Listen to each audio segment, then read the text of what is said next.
بسم الله الرحمن الرحیم. نن زموږ د علم الصرف اولین 71 نمبر درس دی او د امر بعد شروع دی، فصل نمبر 5 دی او دریم نمبر او څلورم نمبر فائدہ باندې موږ وایو. په دریم نمبر فائدہ کې وایي لام تاکید مفتوح وي، یعنی په لام تاکید چې کوم د تاکید د لپاره په یو صيغه کې د زور پیدا کېدو د لپاره کوم لام راځي نو هغه مفتوح وي، یعنی زبر وي او معنی دا ضرور د داسې لام تاکید معنی وي ضرور. او لام امر مکسور وي، یعنی په لام امر باندې چې کوم لام د امر د لپاره د حکم د لپاره د غایب صيغو سره او د متکلم صيغو سره لګي نو هغه ته لام امر وي او هغه مکسور وي، زیر وي په هغه باندې او معنی دا پکار دی چې اردو کې وایي چاهیه کې او موږ په پښتو کې وایي پکار دی چې. نو اوس اول موږ لام تاکید زده کوو. لکه مثلا ګوره موږ سره دی نسوارا ینصرو معنی دا هغه یو سره مدد کوي یا با اوکی. زه د سره لام تاکید مانون ثقيله یا نون خفيفه زه دې کې تاکید پیدا کوم نو دې سره موږ لګو لام تاکید لینصرن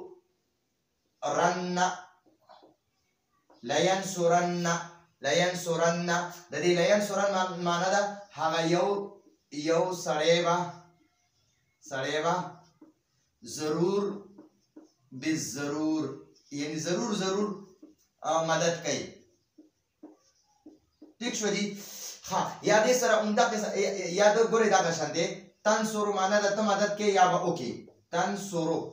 زه وایم چې دې کې زه تاکید پیدا کوم نو اول به کې شروع کې لام تاکید ولګي، لام تاکید باندې زبر وي او مفتوح وي یعنی زبر وي او اخر کې به ور سره نون ثقيله یا نون خفيفه ولګي نو ما ور سره نون ثقيله ولګو. لتنصرن معنی دا ته یو سړی به خامخا مدد کوي نو او به ولیکو ته به ضرور بالضرور خامخا یا ضرور بالضرور مدد کې. ٹھیک شو دی؟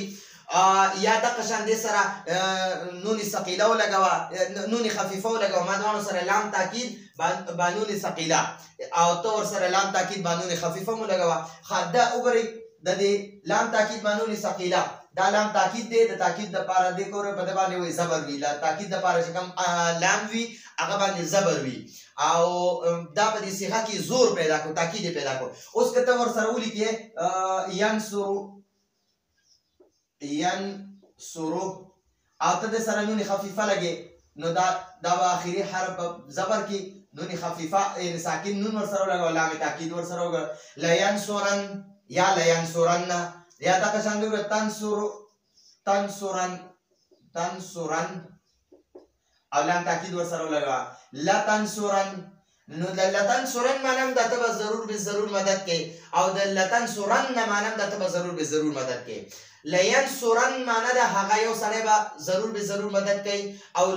لینصرن معنی دا د لینصرن او لینصرن لتنصرن او لتنصرن د دوه یو شان معنی ده او د دوه کې چې راکم لام راغلی لام اول شروع کې کوم لام راغلی د صيغه په شروع کې دا لام تاکید دی، دا د تاکید د لپاره په صيغه کې د زور پیدا کولو د لپاره دا لام استعماليږي، د سره بیا نون ثقيله یا نون خفيفه استعماليږي. نو یو خدای لام تاکید مفتوح وي او معنی دا ضرور. او لام امر اوس دلته نو لام امر شروع کوو. دا لام امر مکسور وي او معنی دا پکار دی چې لام امر بل دی. اوس ګورئ ینصرو معنی دا یو سره مدد کوي یا به وکي ینصرو.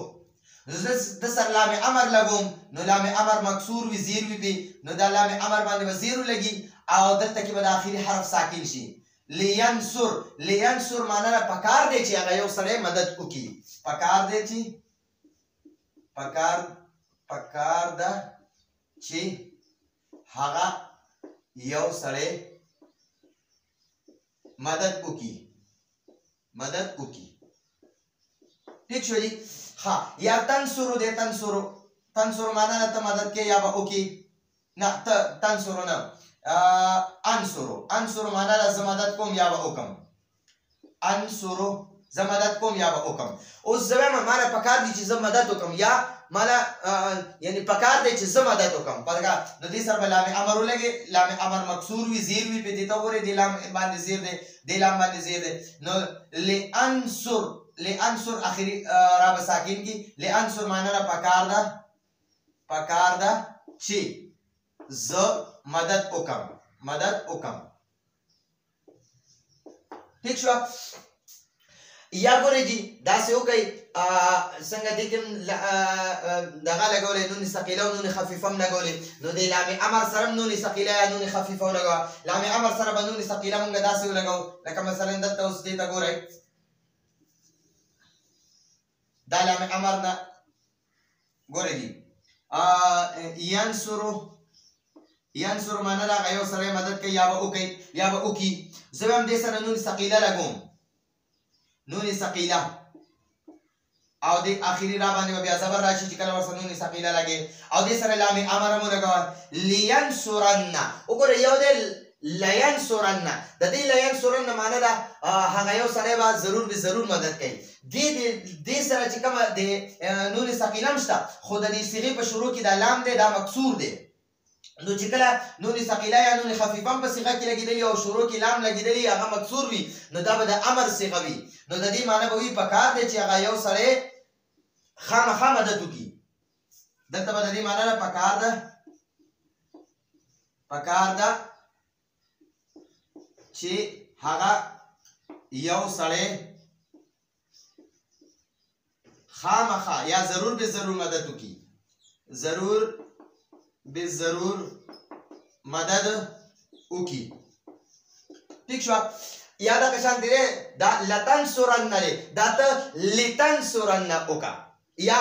لانصرن دا مونگا دا انصرن دا متکلم صیغه بواخلو ځکه د امر په صیغو کې چې کوم دا حاضر صیغې دي کنه نو هغې سره دغه نه لګي هغې سره لام تاکید نه لګي ٹھیک شو ها هغه سره ان شاء الله موږ به دا غي پورا ګردانونه کو بیا وکړو شي نو دا اوس ته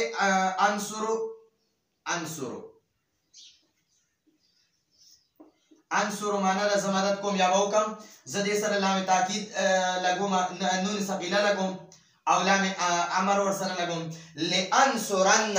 پکار دی چې زه خامخا مدد وکم پکار دی چې زه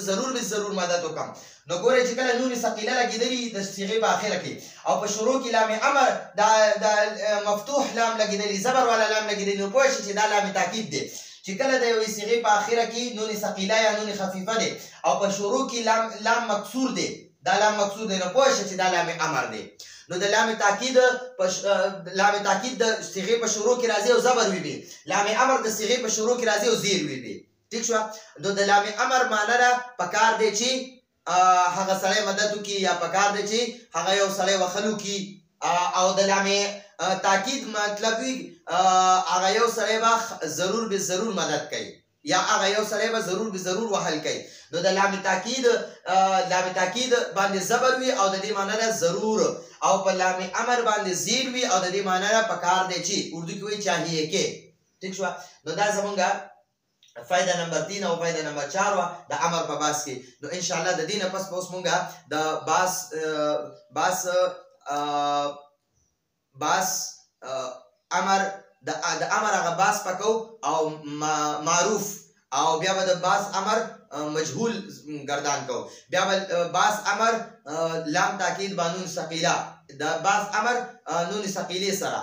نون تاکید سره نو ثقيله او خفيفه دوانه به د امر په صيغو کې استعمالو نو راتلونکي درس پوری اجازه والو هذا هو المرام والله اعلم بحقيقه الكلام